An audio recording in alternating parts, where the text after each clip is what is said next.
Le tableau du doge Leonardo Loredan de Giovanni Bellini. Ce tableau est un portrait à l'huile de 61 cm et demi sur 45, peint sur bois. L'auteur, Giovanni Bellini, est né à Venise dans une famille de peintres. Son père, son frère, son beau-frère l'ont formé et ils ont travaillé tous les trois avec lui.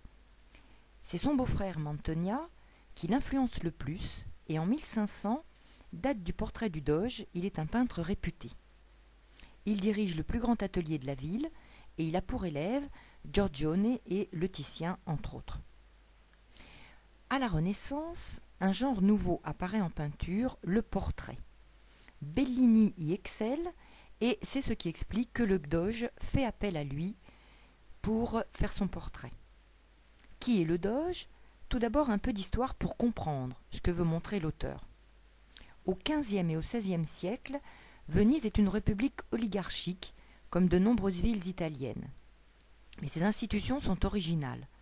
Les pouvoirs sont concentrés entre un nombre restreint de familles nobles ou bourgeoises, installées dans la ville depuis longtemps.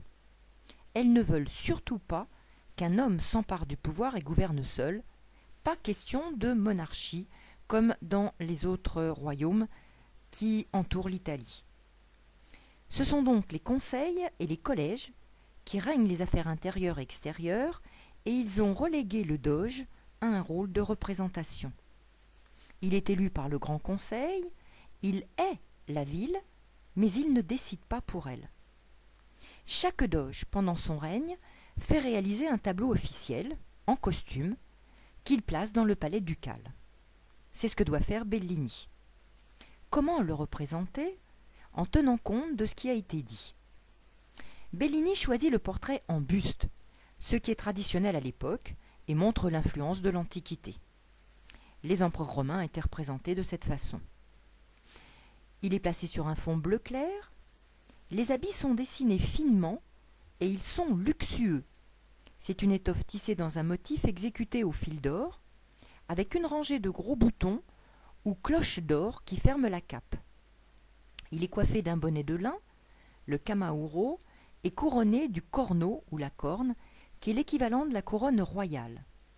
Bonnet et corne montrent qu'il a toute autorité auprès des chefs d'État voisins et qu'il est à égalité avec le pape, l'empereur et les autres têtes couronnées.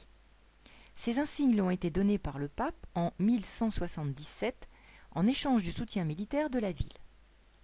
Le corneau est du même tissu que le manteau, ce qui montre le raffinement du doge dans le choix de ses vêtements, et effectivement, il avait la réputation de soigner son apparence.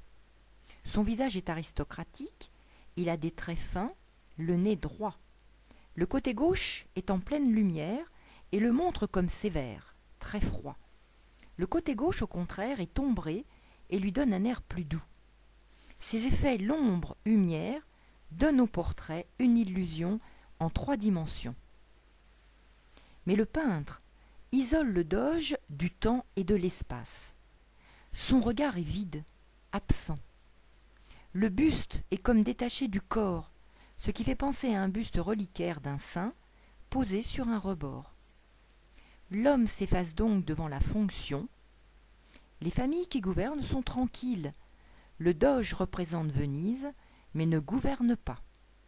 Le peintre montre la réalité à la satisfaction de tous.